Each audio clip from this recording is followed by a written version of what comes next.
You started out telling each other everything. Time flew by when you were together.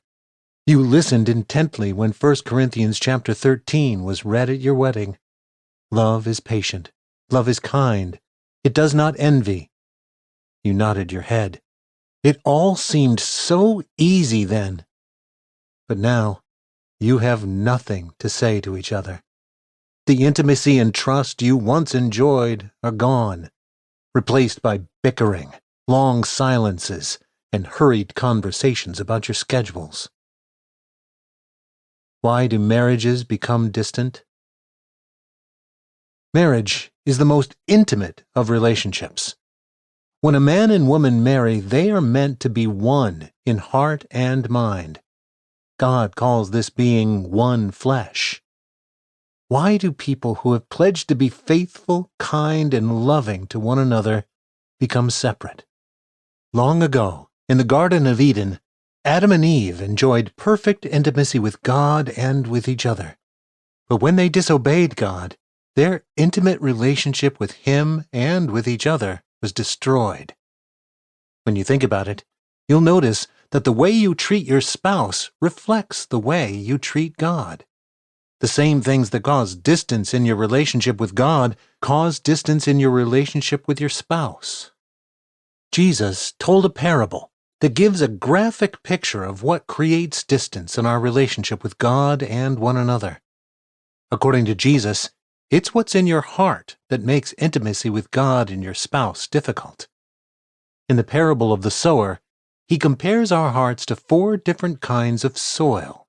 Each of these soils is a picture of what is in our hearts that creates distance in marriage. Listen. A farmer went out to sow his seed. As he was scattering the seed, some fell along the path, and the birds came and ate it up.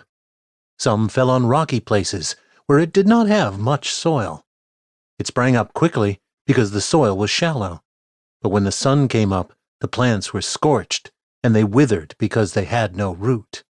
Other seed fell among thorns, which grew up and choked the plants so that they did not bear grain. Still other seed fell on good soil. It came up, grew, and produced a crop, multiplying 30, 60, or even 100 times. Mark chapter 4, verses 3 through 8. The hard heart doesn't know how to love. The first type of soil is a hard path. If a farmer drops grains of wheat on a highway, it won't grow. The person whose heart is like the hard path is completely self-centered, so he can't respond to love from God and doesn't know how to love others. When you have a hard heart, your relationship with God and your spouse is all about getting your own needs met. The self-centered person feels affection for others, but not real love. You feel affection when your spouse is nice to you, if she makes you a good meal, or if he brings you flowers. But real love is more than a feeling. Love means bearing in mind the interests of another person. Love is a lifelong commitment to your spouse's well-being and to building harmony and unity. If you and your spouse don't love each other like this, if you are both only committed to your own well-being, then there is a huge distance-creating hindrance in your marriage. Your marriage won't flourish any better than a seed sown on the hard road. The disappointed heart gives up on love. The second kind of soil is rocky. When the seed lands, it grows quickly, but it doesn't develop deep roots, and soon the sun burns it up. This describes the heart that accepts the message of God's love in Jesus with an initial burst of enthusiasm.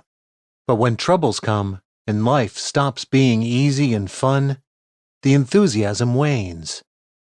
Your love for God was strong during the good times, but you didn't sign up for trouble.